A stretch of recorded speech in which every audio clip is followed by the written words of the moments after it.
আসসালামু আলাইকুম। বিনিয়োগ ইন বিডিস্টক চ্যানেলে আপনাদের সবাইকে স্বাগতম। আজকে ১৯ ফেব্রুয়ারি এবং আজকে বৃহস্পতিবার ছিল মার্কেটের এই সপ্তাহের শেষ দিন এবং আজকে মার্কেটে কি ঘটেছে সেগুলো নিয়ে আমি আলোচনা করব। একই সাথে আপনাদের কমেন্টের কিছু স্টক এবং আমি নিজে কিছু নতুন স্টক সাজেস্ট করার চেষ্টা করব, সেগুলো আপনারা দেখবেন আশা করি। আর যেহেতু রমজানের প্রথম দিন, সবাইকে রমজান মোবারক। আশা করি সবাই আমার জন্য দোয়া করবেন, আমি আপনাদের সবার জন্য দোয়া করব। আর ওভারঅল আমাদের মার্কেট এবং দেশের জন্য যাতে ভালো পরিস্থিতি হয় এটাও দোয়া করবেন। আচ্ছা, ঠিক আছে। তো প্রথমে স্ক্রিনে আমার ফোন নাম্বার আছে, এই হোয়াটসঅ্যাপ নাম্বারে যদি কেউ কোনো জিনিস জানতে চান মেসেজ দিয়ে জানতে পারেন। আমার একটা পেইড গ্রুপ আছে, সেখানে কেউ চাইলে জয়েন করতে পারেন। ঠিক আছে, তাইলে চলেন প্রথমে আমরা একটু ভিডিওর কমেন্ট দেখি। যে এখানে এক ভাই আচ্ছা বলছেন কেন ভিডিও দেন না, দুঃখিত ভাই, আসলে ব্যস্ততার কারণে দেইনি। আচ্ছা, শর্টকাট চলে যাই। আইপিডিসি কেমন হবে জান, বলেন কেমন যাবে। ওকে, তো আইপিডিসি, আচ্ছা প্রথমে আইপিডিসিটা চেক করি।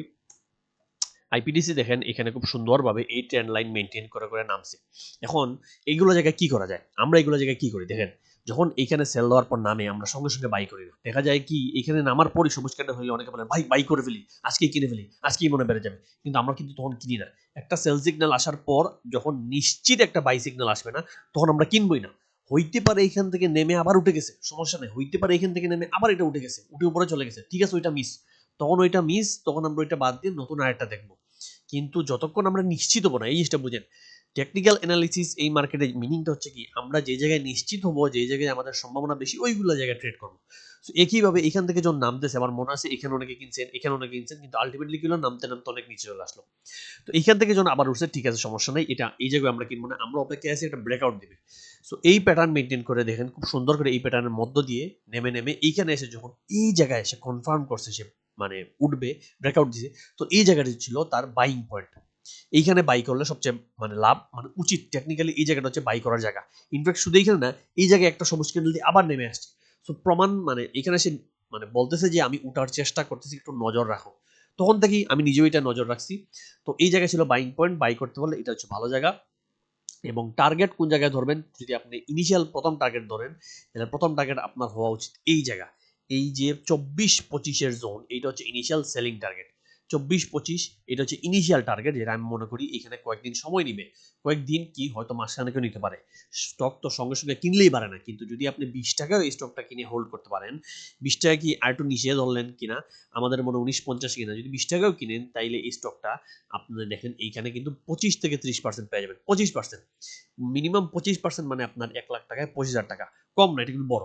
এবং এইখানে আসার পরও এটা কি সেল দিতে হবে না দিতে হবে, ওইটা কিন্তু ওই সময় বুঝে যাবে। এই জিনিসটা কিন্তু বোঝার জিনিস। দেখেন এখানে আসার পর অনেকে এখানে সেল দিয়ে দিচ্ছে, কিন্তু স্টকটা কিন্তু এখানে নেমে আবার উঠছে।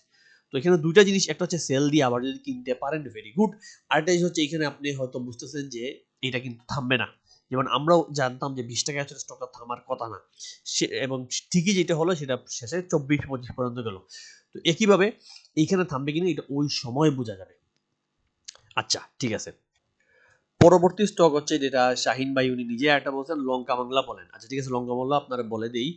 সেটা হচ্ছে দেখেন লঙ্কা বাংলা এই জায়গা থেকে একেবারে বটম থেকে উঠতেছে। এইটা যদি বটম, ওই সময় মনে হয় ডিভিডেন্ড দেয় নাই সম্ভবত, তো একেবারে বটমে গেছে। এইগুলো জায়গা ছিল কালেকশনের জায়গা। এই যে ফেজটা মনে রাখবেন, এই যে এর নিচে দেখেন, এর মধ্যেই কিন্তু সে ঘোরাফেরা করছে অনেকদিন।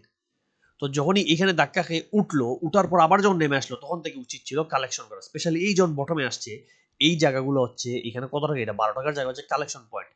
এই যেগুলো জায়গায় যদি আপনি কালেকশন করতে পারেন, তাহলে ইজিলি যে কোনো সময়, একটা হচ্ছে কালেকশন করে বসে থাকা, সেটা হচ্ছে এক ধরনের ট্রেডিং। আপনি কালেকশন করবেন 1 মাস 2 মাস 3 মাস 6 মাস বসলেন, এরপর লাভে গেলে সেল দিলেন। আরেকটা হচ্ছে যখন এইগুলো যে এই যে ব্রেকআউটটা দিল, তখন এন্ট্রি নেওয়া। যখনই দেখলেন এই বক্সটা ক্রস করে বাড়ছে, সঙ্গে সঙ্গে আপনি কিনা শুরু করলেন তাড়াহুড়া করে, এবং তখন এখান থেকে এখানে একটা গেইন পাইলেন। এবং এখানে দেখার বিষয় হচ্ছে কি, সেল দিব কোনটায়। আর বাই করা তো জানেন, সেল দেওয়া জানেন না। সেল না জানলে কেমনে হবে। আপনার সেলিং পয়েন্টটাই হচ্ছে দেখেন এই পুরো জোন, এই জোনটা এইখানে এসেই কিন্তু এর আগে মার্কেট প্রতিবার বাজার খাইছে। দেখেন 17 টাকা এসে মার্কেট অনেকবার ধাক্কা থেকে করছে। এই 17 টাকা ছিল আপনার এক্সাক্ট সেলিং জোন, কিন্তু 17 টাকা আপনি সেল না দেন, তাহলে আজকে 15 টাকায় চলে আসে, 2 টাকা অলরেডি আপনি আটকে গেলেন। তো এটা জিনিস শেয়ার মার্কেটে আমরা সবসময় বলি যে আপনারা সঠিক বাইং জোন জানতে হবে, যে কোন জায়গায় গেলে আমি কিনবো। একইভাবে সঠিক সেলিং জোন জানা দরকার, যে কোন জায়গায় গেলে আমি সেল দিব। আমার কাছে থাকলে এই শেয়ারটা 17 টাকায় সেল দিয়ে আমি বের হয়ে যেতাম, দরকার হয় পরে নামলে আবার কিনবো, হয়তো নেমে নেমে এই জায়গায় আসবে। ইনফ্যাক্ট আমি বলি নেমে এটা 14 টাকার আশেপাশে আসতে পারে, তখন আবার আপনি কিনতে পারেন। এই জিনিসগুলো আপনারা খেয়াল রাখতে হবে। আচ্ছা, এরপর আরেক ভাই লিখছেন, থ্যাংক ইউ ভাই, বিশ্লেষণ ভালো লাগে। সাইহাম কটন আর ইটিএল নিয়ে কিছু বলেন। আচ্ছা, দেখেন সাইহাম কটন অন করি। সাইহাম কটন এখানে জিনিসটা কি ভালো করে বুঝেন। এই জায়গায় কিন্তু একটা সেলিং পয়েন্ট, গতবারও এখানে এসে সেল গেছে, এখানেও সেল গেছে। এখন মনে হচ্ছে সাইহাম কটন দেখতে ট্রেন্ডটা দুর্বল হচ্ছে। যখন একটা ট্রেন্ড দুর্বল হয় তখন উচিত অন্তত কিছু পার্সেন্টেজ আপনার সেল দিয়ে বের হয়ে যাওয়া। আপনি যদি 100% সেল নাও দেন 50%, 30%, 70% যেটা আপনার ভালো লাগে ওই অ্যামাউন্ট সেল দিয়ে বের হয়ে যাওয়া উচিত। এবং দরকার নামলে কিনবেন, আর দরকার যদি এটা বেড়ে যায়, এখানে কি আপনার মাথায় রাখি যে এটা এখন বেড়ে গেল, বেড়ে 26 টাকায় চলো, ইয়া ভাই মিস করে ফেললাম, এটা তো পাইলাম না, সেইটা তো আসলে আপনার চিন্তা হওয়া উচিত না। টেকনিক্যাল অ্যানালিসিস যদি আপনি বুঝেন তাহলে এই স্টকটা যখন বেড়ে গেছে সমস্যা নাই, এইখান থেকে যে লাভটা নিছেন, টাকাটা বেরিয়েছে, ওইটা আপনি আরেক জায়গায় ঢুকান। মার্কেটে তো স্টকের অভাব নাই। এক সায়াম কটন বাড়লে আর কি মার্কেটে স্টক বাড়ে না? আজকে গেইনার লিস্টে কতটা স্টক হল্টের কাছে দেখেন, যদি আজকে হল্ট কম কিন্তু কতটা স্টক বাড়ছে। যেহেতু মার্কেট 50 পয়েন্ট মাইনাস আজকে আসলে সবগুলাই বেশিরভাগ মাইনাস, কম দেখতেছি। কিন্তু দেখেন আপনারা কিন্তু প্রতিদিনই কিছু স্টক বাড়ে। আপনি এই জিনিসটা খুঁজতে হবে। একটা স্টক মিস করে ফেলছেন মানে যে দুঃখে হতাশ, আর কি করব, বাড়ার পর এখন বেড়ে গেছে, বেড়ে গিয়ে আমি 23-24 বাড়াই গিয়ে কিনি না, বেড়ে গেছে আর দরকার নেই। তো এই জায়গাটা সায়াম কোনো সেলিং পয়েন্ট, সেল দিয়ে দিলে ভালো, এবং কিছু নামলে আবার কিনা যায় এবং তখন আবার কিনা যায়। মানে ব্যাপারটা এখানে 50-50, এর জন্য এই জায়গাটা একটু কনফিউজিং। সো আপনারা নিজে বুঝে শুনে ডিসিশন নেবেন। আরেকজন জিজ্ঞেস করেছেন তামিজ টেক্স কত যেতে পারে। আমি বলছি আপাতত বাড়ার সিগন্যাল দেয়নি, তবে সময় লাগবে। আচ্ছা চলেন দেখি। তামিজ টেক্স দেখেন এই জায়গায় এই স্টকটা এই প্যাটার্নের মধ্য দিয়ে চলতেছিল, নিচে বটম এসে প্রতিবার এখানে ধাক্কা খায়, উপরে এই মানে এই স্টাইলটার ক্যান্ডেল মানে চেক করে এখানে ধাক্কা খেয়ে খেয়ে নামতেছে। এই যে ট্রেন্ড লাইন, দুঃখিত কি বলছি আমি, ট্রেন্ড লাইন ধাক্কা খেয়ে খেয়ে নামতেছে। সো এখানে যখন এদিন একটা ব্রেকআউটের চেষ্টা করছে কিন্তু নেমে গেছে, একইভাবে এখানে হালকা ব্রেকআউট দিছে। এখন এই জায়গায় কি করা যায়, তামিজ টেকটা আসলে এখনো ট্রেন্ডে উঠে নেই, তামিজ টেক এখনো বটমে। আমি বলবো আপনি যদি 120-এর নিচে কিনতে পারেন, আমরা নিজেরাও দুই একবার কেনার জন্য কয়েকজনের বলছিলাম, বাট দুর্বল শেয়ার জন্য শেষ জন্য, মানে দুর্বল শেয়ার না, মানে ট্রেন্ড অনেক দুর্বল, বসে থাকতে হয়েছে। তো যখনই বাড়ছে এই জায়গায় বসি, পারলে সেল দিয়ে দেন, এগুলো জায়গায় সেল দেওয়ার মতো অবস্থা ছিল। আর নইলে কেউ যদি অনেক সময় নিয়ে বসতে পারেন, তামিজ কিন্তু মনে রাখবেন ফান্ডামেন্টালি ভালো, ইপিএস ভালো, কিন্তু শেয়ার কম, লো পেড। তো 120-এর নিচে যদি আপনি কালেক্ট করে 2-3 মাস 6 মাস বসে থাকেন না কেন, তাইলে দেখবেন আপনি ইজিলি একটা সময়, প্রথমে আপনার টার্গেট হবে কি, প্রথমেই বাড়লে, এবার যদি বাড়ে আমার মনে হয় প্রথম টার্গেট তার হবে 140-এর এই জোন। এই যে 140, এটা হচ্ছে তার প্রথম টার্গেট। আর এর পরের টার্গেট হবে যদি 140 ক্রস করে, যেটা ক্রস করবে আজও কালো ক্রস করে যাবে 170-এর এই জোন। এই দুইটা জোন খেয়াল রাখবেন। তামিজ টেক্স আমি আপনাদের এঁকে দিলাম, দরকার ফটো তুলে রাখেন, মুখস্থ রাখেন যে এই দুইটা জোনে মেজর সেল আসবে। তো আপনি যদি কিনেন তাহলে 40-এ কিছু সেল দিন, আবার নামলে আবার কিনবেন, এবং এরপর মেজর সেলটা দিন 170-এর এই জোনে। আচ্ছা, এরপরে সিপার্ল নিয়ে দেখেন, সিপার্ল স্টকটা আমি বর্তমানে একটু আপনাদেরকে খেয়াল করাই। সিপার্ল সমস্যা হচ্ছে কি, ফান্ডামেন্টালি একটু দুর্বল, ইপিএস মাইনাস আছে, এগুলো একটা সমস্যা, প্লাস এই স্টকগুলো অনেক সময় গ্যাম্বলিং করাইছে। তো সিপার্ল আপনাদের অনেকেরই দুঃখের একটা স্টক, কারণ সিপার্ল একসময় 300 টাকা ছিল, এবং এনাফ মানুষ আমি চিনি, আপনাদেরকে গ্যারান্টি দিয়ে বলতেছি, যারা 300 টাকায় কিনে ধরা খেয়ে বসে আছেন এখনো সিপাল 300 টাকায় কিনা মানুষ আছে, চ্যালেঞ্জ আপনাদেরকে দিলাম। আমি নিজে চিনি এরকম মানুষ যে 300 টাকায় এখনো কিছু করার নেই। তো এই যে জিনিসগুলো হয়, এটা সবসময় খেয়াল রাখবেন। এই যে স্টপ লস নেন না, বা এই স্টক কোন সময় সেল দেওয়া উচিত, এগুলো যখন আপনি জানেন না, বুঝেন না, যেগুলো আমরা ফলো করি, তখন হবে কি 300 টাকা কিনে আপনি এখনো বসে থাকবেন, এখনো টাকা তো আপনার লস হইলো তো হইলো, যে টাকা আছে ওইটাও আপনি বছর কা বছর আটকা, নতুন কোনো ট্রেড করতেই পারলেন না, কারণ আপনার মনে হইতেছে যে নামতেছে, কালকে মনে উঠবে, কালকে মনে উঠবে, করে করে নামতেই আছে। তো এর জন্য বলি, আমরা গ্রুপে যে স্টকগুলো দিই সেগুলো খুবই ছোট স্টপ লসে দিই, নেমে গেলে সেল দিয়ে আমরা বের হয়ে যাই, সমস্যা নেই, হয়তো 5,000, 4,000, 5,000, 7,000 লস হয়, কিন্তু যে স্টকটা বাড়বে সেটা সায়াম টেক্সের মতো দেখবেন আপনার 50-60% গেইন দিবে, আপনার ইসলামী ব্যাংকের মতো 60-70% গেইন দিবে। ইজি জিনিসগুলা।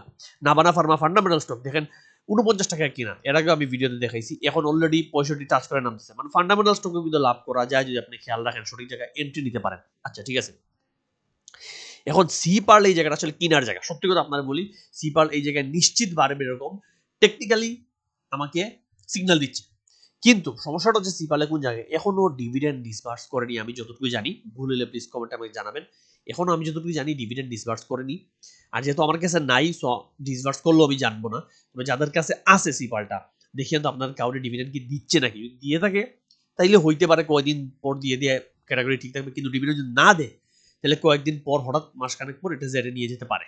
এইগুলো ফাইজলামের কারণে জেডে নিলে তখন একটু দুর্বল হয়ে যাবে। জেডে নিলে এটা খুব বেশি নামবে কিনা আমার মনে হয় না, কারণ অলরেডি অনেক নিচে, এখান থেকে আর কত নিচে নামবে। জেডে যদি যায়ও আমার মনে হয় হয়তো 29 এর নিচে যাবে আমার মনে হয় না। এই যে আমি যদি আরেকটু দেখি এখানে সর্বনিম্ন কত গেছে স্টকটা উইকলি চার্টে, এখানে সর্বনিম্ন সে ছিল এখানে 18 টাকা। জেডে গেলে আমার মনে হয় না আপনি 28 টাকার নিচে যাবে, আমার কাছে মনে হয় না। তো চাইলে এই জায়গায় কিন্তু এন্ট্রি নেওয়া যায়, একটু রিস্ক নিয়ে, এটা হচ্ছে বড় জিনিস, একটু আপনার এই রিস্কটা নিতে হবে যে নিশ্চিত বলতে এখানে কিচ্ছু নেই। সো এই হিসেবে তো 33 টাকার নিচে যদি আপনি পান কিনতে পারেন, অল্প অল্প করে বাই করতে পারেন। সো এই পয়েন্টে আপনি বাই করতে পারেন, এবং বাই যদি করেন তাইলে প্রথম টার্গেট আমার মনে হয় এটা মিনিমাম 40 পাবেন। এই যে মিনিমাম 40 প্লাস মাইনাস এটা কিন্তু পেয়ে যাবেন। তাই যদি স্পেশালি এটা নতুন করে কেনার চেয়ে যাদের পুরানো আছে, যারা রিস্ক দিতে চান তাদের কিনতে পারেন। আর যাদের পুরানো আছে এভারেজ করে এই জায়গায় এভারেজ করেন, কিনেন, এবং 40 টাকা গেলে একটা সেল দিন, এখানে একটা মেজর সেল যাবে, এরপর আবার নামলে কিনবেন। সো এইটা হচ্ছে মোটামুটি আজকের জন্য। সো এখন আর স্টক নিয়ে আলোচনা করছি না, একটু পর ইফতারের টাইম হয়ে যাচ্ছে আমাদের। আজকের জন্য এতটুকুই। আর আপনাদেরকে জানিয়ে রাখি আমরা একটা মান্থলি পেইড গ্রুপ চালাই। যদি আপনারা স্টক সাজেশন এগুলো চান, কোন জায়গায় কিনতে হবে সেল দিতে হবে সবকিছু নিয়ে জানতে চান, তাইলে আমাদের গ্রুপে জয়েন করতে পারেন। আমাকে এই হোয়াটসঅ্যাপ নাম্বারে মেসেজ দিবেন এবং গ্রুপে আমরা সবকিছু গাইডেন্স করে দিই। আসসালামু আলাইকুম, ভালো থাকবেন।